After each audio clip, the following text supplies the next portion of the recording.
네, 다 찾으셨으면 한 목소리로 함께 읽도록 하겠습니다. 시작.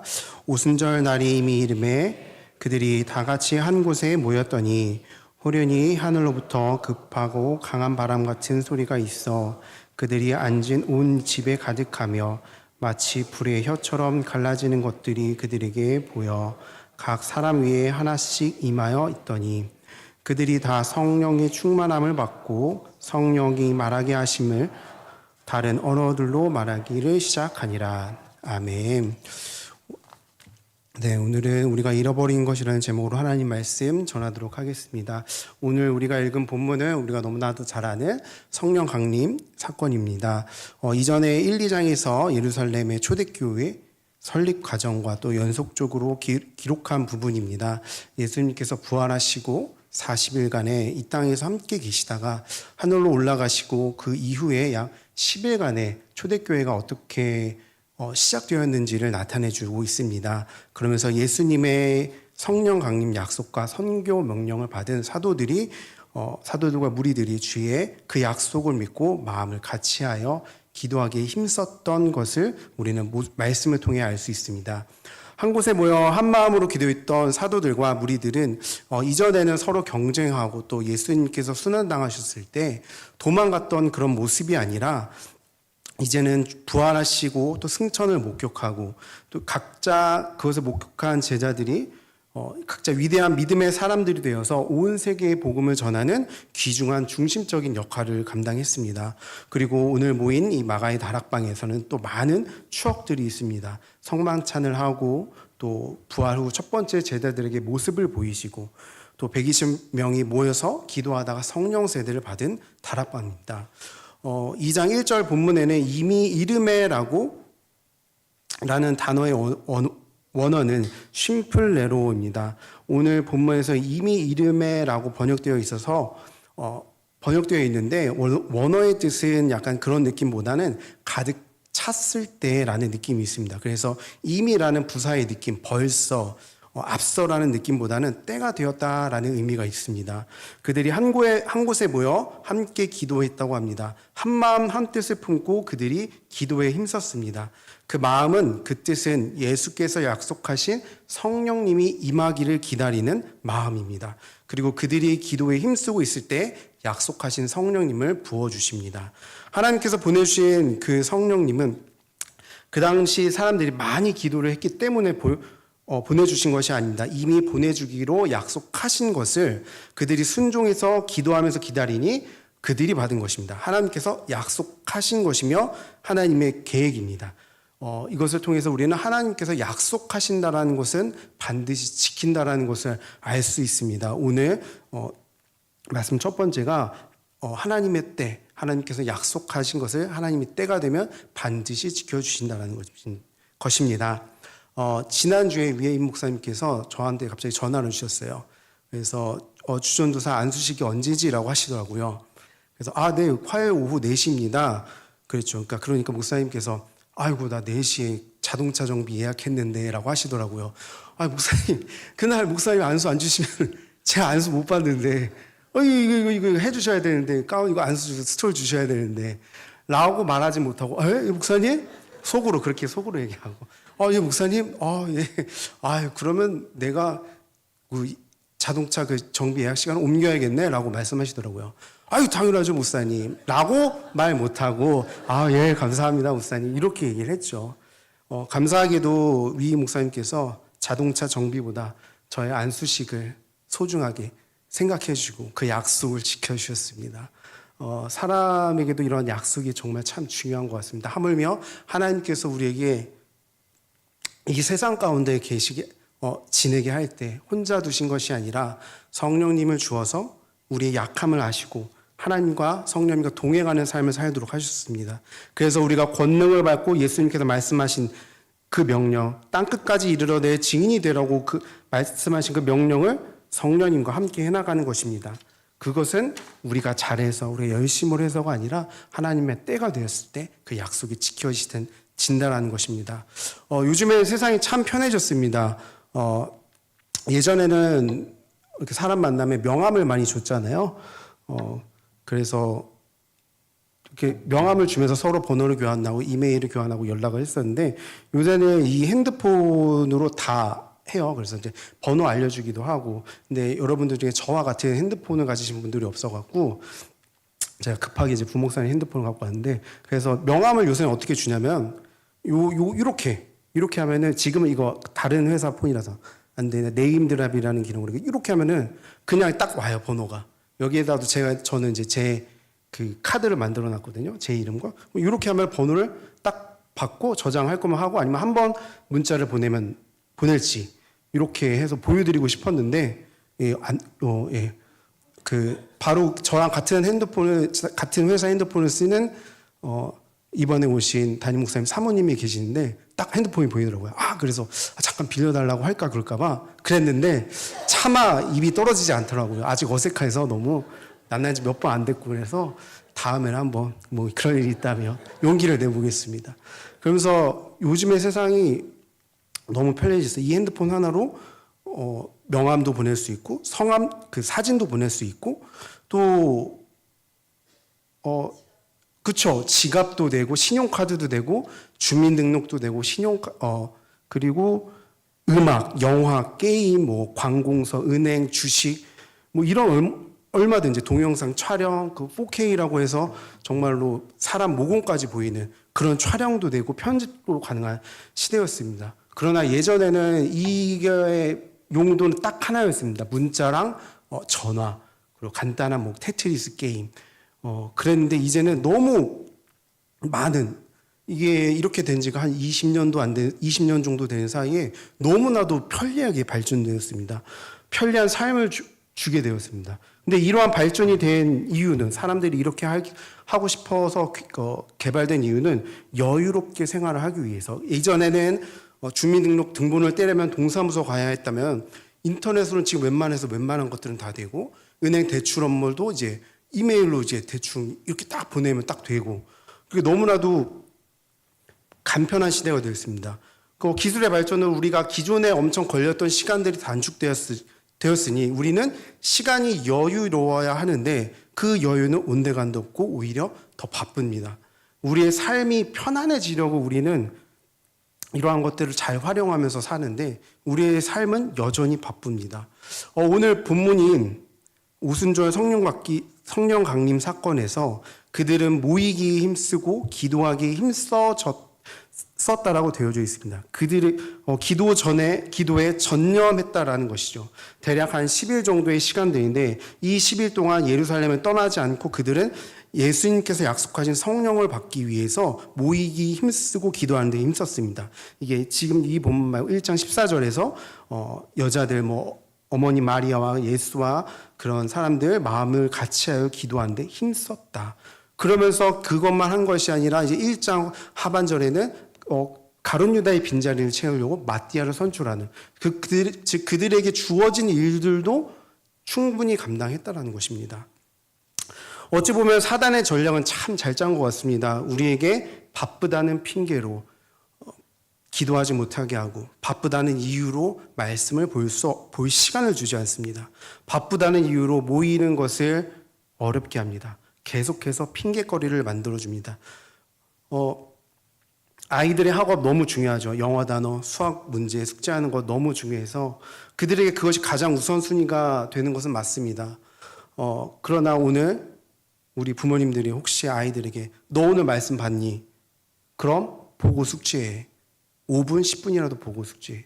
너 오늘 공부하기 전에 기도하고 했니? 기도하기 전에 하나님께 간구하고 기도해. 짧게라도 기도하고 해. 라는 것을 가르치지 못하고, 어찌 보면 그것이 당연할 수도 있을 것 같습니다. 부모님도 너무 바쁜 생활 속에서, 너무나도 힘든 생활 속에서 자라다 보니까 우리들도 그것을 잊고 살고 있는 것 같습니다. 또 아이들 뿐입니까? 20대 학생들은 취업과 스펙을 위해서 교회의 봉사 모임들을 내려놓고 취업해서는 힘들다고 교회 예배를 소홀히 여기고 주의를 지키지 않습니다. 중년이 되고 가정을 가지게 되면 당연히 가정을 위해서 더 높은 연봉을 쌓기 위해 더 좋은 직장으로 이직을 준비하고, 또 사업을 한다면 당연히 사업을 몰두해서 그것을 잘 되기 위해서 가정을 지키기 위해서 해야 되는 것은 분명하지만 너무나도 그러한 바쁜 여러 가지 핑계들로 인해서 우리는 하나님과의 관계는 뒤로 멀어져 가는 것 같습니다. 우리는 그리스도의 자녀입니다. 그리스도의 자녀들은 하나님의 뜻대로 사는 사람들이다. 하나님의 뜻을 알기 위해선 말씀과 기도를 절대 소홀히 해서는 안 됩니다. 그리고 우리는 그 사실을 모르지 않습니다. 다이어트도 그러지 않습니까? 이제 올 한 해가 다 가면 올 한 해는 아직 늦지 않았다. 올 한 해는 꼭 다이어트 성공하자 하고 마지막 연말 맞이 할인하고 또 내년 되면 이때부터 시작해야 된다. 그렇게 또 할인 행사하고 새해 봄맞이 행사를 하고 또 3월 되면은 지금부터 시작해야 된다. 5월 되면 아직 늦지 않았다 하면서 계속 이렇게 합니다. 옷이 가벼워지고 그럴 때면 또 다이어트에 좋은 음식 광고들이 많이 나오고 나오지만 다이어트 한다는 것을 우리가 어떻게 해야지 다이어트 한다라는 것을 우리 아무도 모르지 않습니다. 뻔합니다. 내가 좋아하는 음식 안 먹고 건강한 음식 먹고 그냥 간단하게 뛰면 됩니다. 하지만 우리 집사님들 또 팔뚝살 이거 또 이제 옆구리살 종아리에 또 이제 허벅지 좀 얇은 허벅지 갖고 싶어서 그런 운동법들 찾으지만 그냥 뛰면 된다는 거 우리는 다 압니다. 모르지 않습니다. 하지만 안 하는 이유가 뭡니까? 힘드니까 조금이라도 편한 거 찾고 싶으니까 조금이라도 도움이 되는 보조제를 찾고 그런 운동법들을 합니다. 하나님과의 믿음에 우리가 그래 편하게 하고 싶지만 믿음에는 그런 편법이나 그렇게 쉽게 되는 것이 없습니다. 믿음은 정말 정직합니다. 그래서 저도 참 반성이 많이 되는 2, 3개월을 지냈던 것 같습니다.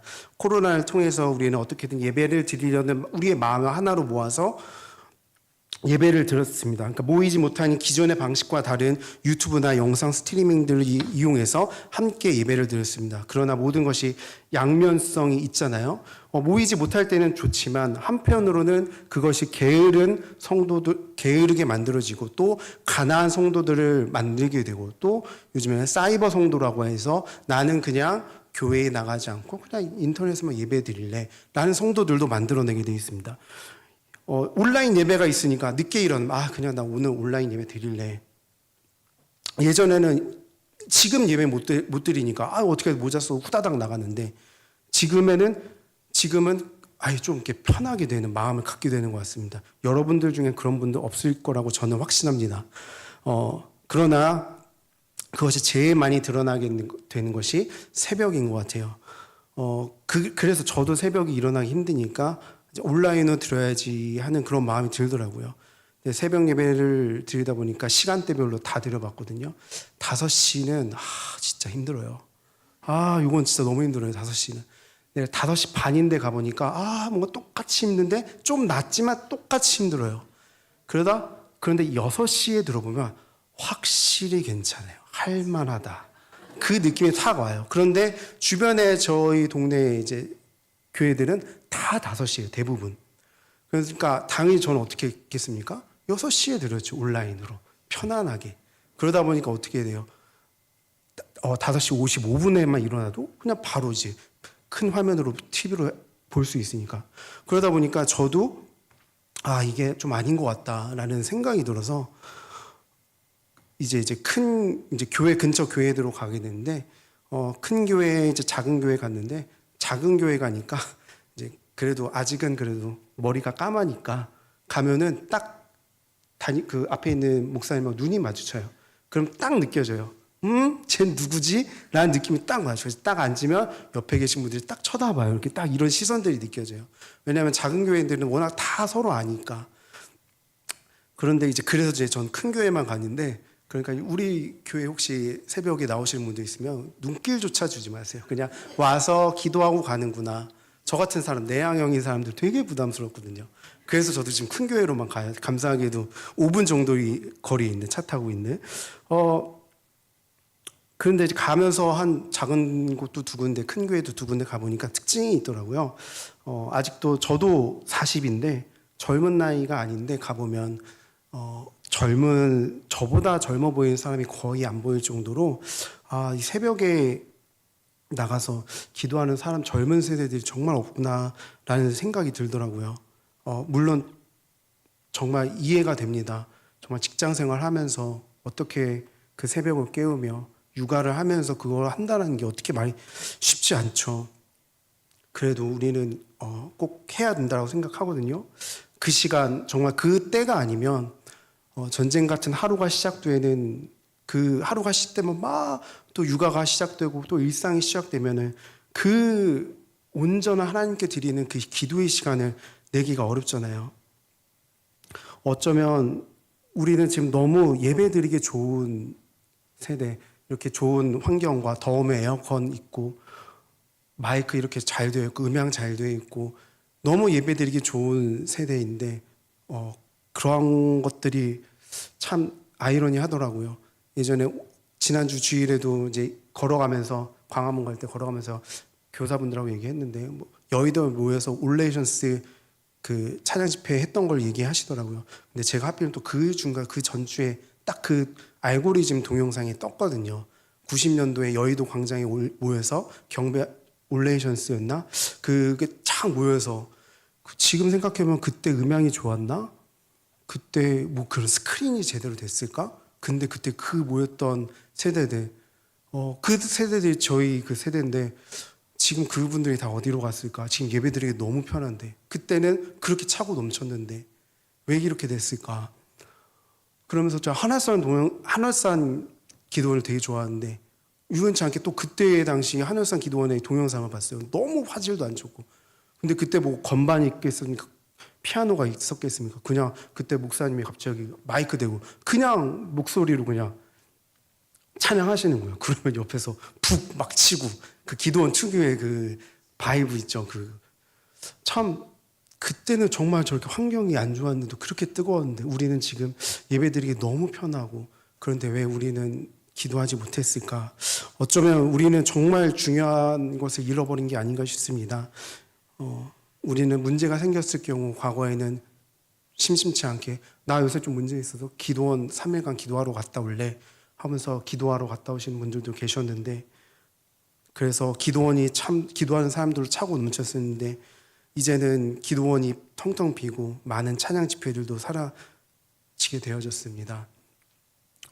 한 2, 3년 전쯤에 어머니 집에 가서 뭔가 상의할 게 있어서 어머니가 TV 보고 계실 때 이제 저는 이제 어머니 침대에 누워서 엄마 나 이런 문제가 있어서 이러한 이렇게 결정을 할 것 같아 라고 말씀드렸어요. 그러니까 저희 어머니가 딱 들고 이렇게 말씀을 해주시더라고요. 또 그거 가지고 얼마나 기도했어? 라고. 그래서 제가 나 기도 오래 했지 그거 가지고. 그러니까 아니 그거 기간 말고 너 그거 하나 가지고 얼마나 붙잡고 기도해봤어? 라는 그 시간을 물어보시더라고요. 그러니까 여러분들도 잘 아시잖아요. 왜 이제 가족이 건들면 괜히 욱하는 거. 그래서 속으로 뜨끔했는데 아이 당연히 오래 기도했지라고 했어요. 딱 어머니가 그 말씀 들으시더니 딱 그냥 짧게 얘기하시더라고요. 그럼 네 알아서 해라. 그래서 근데 참 집에 돌아가서 생각을 해보니까 저도 참 부끄럽더라고요. 내가 정말 하나님한테 나의 문제 한 가지를 놓고 가장 기도했던 게 언제지? 라는 생각이 드니까 13살 때인가 그때 한월산 기도원 가서 겨울 산기도를 갔었거든요. 그때가 이제 밤 11시 정도가 시작해서 새벽 4시까지 기도했어요. 참 그때 실수했거든요. 예, 그래도 제가 지금 이 자리에 서 있는 겁니다. 어제 안수를 받았고. 그래서 여러분 산기도 해보셨습니까? 겨울은 피하셔야 됩니다. 정말 춥거든요. 그래서 그 형이 한월산 기도 간다고 해서 같이 갔는데 저는 이제 롱패딩 하나 입고 왔고 이제 청평 올라가는 길에 아는 목사님 계셔서 차 한 잔 마시고 이제 뭐 이렇게 얘기 나누다가 그래 잘했다 기도 열심히 하고 와라 하는데 너 그러고 하늘산 기도하러 가냐고. 그렇게 가면 안 된다고 해서 방석 주시고 알고 보니까 당연히 상식적인 건데 산기도 겨울에 가면 어떻게 해야 돼? 털모자 쓰고 털 장갑, 목도리, 잠바, 담요도 갖고 와야 되거든요. 이렇게 무릎 꿇고 하려면 딱 해야 되니까. 근데 그거를 다 안 가져가고 그냥 딱 롱패딩 하나만 들고 왔단 말이에요. 근데 엄마가 그렇게 저를 보내셨는데 나중에 억울하더라고요. 어머니가 날 이렇게 보낸 건 본인은 해본 적이 없다. 해본 적이 없기 때문에 나를 그렇게 보냈구나. 너무 억울하더라고요. 그래서 언젠가 한번 같이 가려고 했는데 그러기엔 어머니 연세가 너무 많이 드셨어요. 아쉽습니다. 그때 13살 때 한 번, 또 21살 때 리더 수련회 가서 저녁 7시에 시작해서 새벽 4시쯤에 그때까지 말씀 듣고 찬양하고 기도하고, 그 전에 사역지에 담임 목사님이 그때 전도사님이었거든요. 그래서 그때 그 목사님과 같이 대학부 때 그런 예배를 드렸었어요. 근데 생각해보면 너무 부끄럽더라고요. 아, 내가 그렇게 한 가지를 놓고 하나님 앞에 시간을 내고 기도했던 게 언제지? 라는 생각을 해봤을 때 벌써 21살이면 19년 전이고 13살이면 27년 전인데, 저는 그때 이후로 한 번도 나의 문제를 가지고 하나님께 그렇게 오래 매달려 본 적이 없더라고요. 시간이 중요하지 않을 수도 있겠지만 한 가지를 놓고 기도한다라는 것은 그만큼 간절하다라는 것입니다. 우리는 사업을 잘 되기 위해서, 스펙이 잘 되기 위해서, 또 열심으로 공부하기 위해서, 명예를 쌓고 또 좋은 대학 가기 위해서는 그렇게 노력하고 매달리면서, 과연 나는 하나님의 뜻을 알기 위해서 내가 하나님 앞에 매달렸던 적은 언제인가? 나의 삶이 너무 바쁘니까 시간이 없어서 정말 그것이 기도하지 못할 이유가 되는 것인가? 그런 마음이 들더라고요. 우리에게 어쩌면 그렇게 하나님 앞에 부르짖으며 매달리는 기도와 책상에 앉아 말씀을 읽는 그 시간들을 잃어버린 것이 아닐까. 지금 나와서 읽는 그 정도의 말씀 말고 정말 집에 가서 말씀을 읽고 하나님의 뜻을 구하고 기도하는, 하나님과 단둘이 매달리는 그 시간들. 이번에 말씀 준비하면서 너무 바빠서 기도합니다라는 책을 다시 한번 읽어봤어요. 생각나서. 빌 하이벤스라는 미국 일리노이주에 있는 큰 교회 목사님이 쓰신 책이거든요. 윌로우 크릭 교회라고 하는 교회인데요. 되게 큰 교회예요. 한 몇만 명, 2, 3만 명 모이는 교회인데, 거기에 이제 이렇게 목사님께서 적어 놓으셨더라고요. 영적인 온전함의 대적은 바로 분주함이다. 분주함은 우리의 영을 무너뜨린다라고 이렇게 써놓으셨더라고요. 그래서 그 책에서는 일기 쓰기를 추천하더라고요. 오늘 하루에 있었던 일들을 가만히 앉아서 정리하면서 그 일기를 또 쓰고 맨 뒤에다가 그 일기에 대한 나의 마음의 기도문을 적고, 그리고 다시 짧게 그렇게 기도문을 쓰는 거죠. 그래서 그 일을 하면서 하는 일은 나의 생각을 다시 한번 차분하게 정리하고 나는 어떻게 하나님께 기도할 것인가를 이제 묵상하면서 기도드리는 거죠. 그 과정은 분주했던 나의 마음을 차분히 가라앉히고 하나님께 기도하는 것, 하나님의 뜻을 묻는 그 과정들이라는 것입니다. 우리의 마음이 분주하고 여러 상황들로 마음이 복잡할 때, 어려울 때는 잠시 멈추고 기도해야 될 때라는 것입니다. 일산영문교회 성도 여러분들 심령에 이러한 회복이 일어나길 간절히 소망하겠습니다. 초대교회 사람들이 한마음 한뜻으로 기도해서 그들이 받은 것은 성령 충만함을 받았습니다. 그래서 그 결과가 2장 43절에서 7절에 나오는데, 그들이 서로 물건을 통용하고 재산을 나누고 기쁨을 나누고 또 떡을 떼며 음식을 먹었다고 되어 있습니다. 그랬을 때 하나님을 찬양하고 구원하는 사람들이 날마다 더하게 해주셨다고 기록되어져 있습니다. 초대교회가 그렇게 된 것은, 그들의 시작은 그들이 모이는 데 힘쓰고 기도하는 데 힘썼다라는 것을 우리는 절대 잊어서는 안 됩니다. 오늘 두 가지 말씀드렸습니다. 첫 번째로는 하나님께서 약속하신 것은 때가 되었을 때 반드시 지켜주신다. 두 번째로 우리가 잃어버린 것은 기도하며 모이기에 힘쓰는 것이 아닐까. 바쁜 생활 가운데 그들이 정말 10일 동안 모여서 함께 성령 충만하며 간절히 바랬던 그 마음들, 그것을 우리는 회복해야 될 것이라고 생각되어집니다. 성령 받기 위해 그들은 모이는 데 힘쓰며 함께 기도하기에 힘썼던 그 마음, 우리 모두 그것을 회복하여서 하나님의 약속을 믿고 또 모이기에 힘쓰며 기도하며 초대교회의 사람들이 성령 충만함을 받은 것처럼 우리도 내 삶에, 각 가정에, 그리고 우리에게 맡겨주신 이 일산 영문교회가 성령 충만한 교회, 성령 충만한 성도 여러분들이 되시길 주님의 이름으로 간절히 바라겠습니다. 함께 기도하겠습니다. 사랑과 은혜가 풍성하신 하나님, 오늘도 우리를 이 자리에 불러주셔서 이렇게 모여 함께 기도할 수 있게 하여 주심에 감사드립니다. 나에게 주어진 일들이 많고 사는 것이 바빠 하나님을 잊고 살아갈 때가 있음을 회개하오니 용서하여 주시옵소서. 우리의 모든 삶은 주님께 맡겨줬음을 고백하오니 어렵고 힘들고 낙심될 때마다 사람을 찾지 않고 하나님 앞에 나와 기도하게 하여 주시고 하나님의 말씀대로 살아가는 주님의 자녀가 되게 하여 주시옵소서. 우리가 이렇게 모이기에 힘쓰고 기도하는 데 힘쓰는 일산영문교회가 되길 원합니다. 이곳 일산영문교회의 기도의 소리가, 찬양의 소리가 끊이지 않게 하여 주시고 주님이 주의 사랑이 넘쳐 사람이 주인 되지 않고 오직 주님이 기뻐하시는 교회가 되게 하여 주시옵소서. 감사드리오며 이 모든 말씀 예수 그리스도의 이름으로 기도드리옵나이다.